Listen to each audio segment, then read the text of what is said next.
Bonjour! Aujourd'hui, on va vous montrer une bonne méthode pour planter votre haie de cèdre et le matériel que vous aurez besoin pour le faire. Premièrement, ce qu'on doit faire, c'est faire la tranchée pour déposer nos cèdres. Dans le cas présent, on a utilisé des cèdres de 48 pouces cultivés, donc on doit faire une tranchée d'environ 30 pouces de diamètre par environ 15 pouces de profond. Et je vous conseille de préférence d'utiliser un motoculteur pour pouvoir faire votre tranchée. Vous allez trouver la tâche beaucoup moins ardue. Ça va vous faciliter la vie. Ensuite, mélangez de la mousse de tourbe pour alléger et acidifier votre sol. Un 2 pieds cubes couvrira environ 20 pieds de longueur pour votre haie. Un bon compost comme le biosol est aussi recommandé pour ajouter des minéraux à votre terre. Vous pouvez utiliser le motoculteur pour bien mélanger votre sol une dernière fois avant d'être prêt à planter.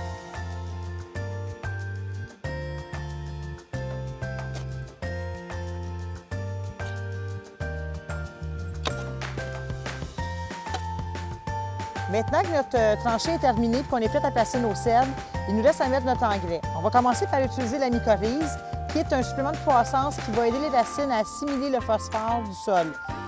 Donc, on en met environ une tasse par mètre de long.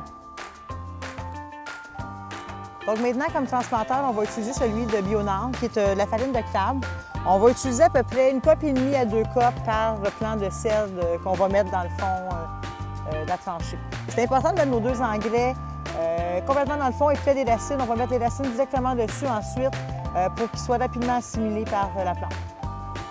Maintenant que notre tranchée est faite, nous allons disposer les cèdres à environ 30 pouces de distance entre chacun.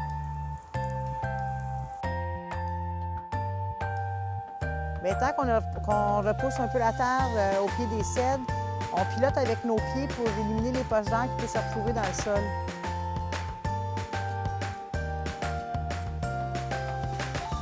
Maintenant que la haie est bien plantée, je vous conseille de mettre un paillis de cèdre à la base de vos plants pour aider à garder l'humidité et prévenir la pousse des mauvaises herbes.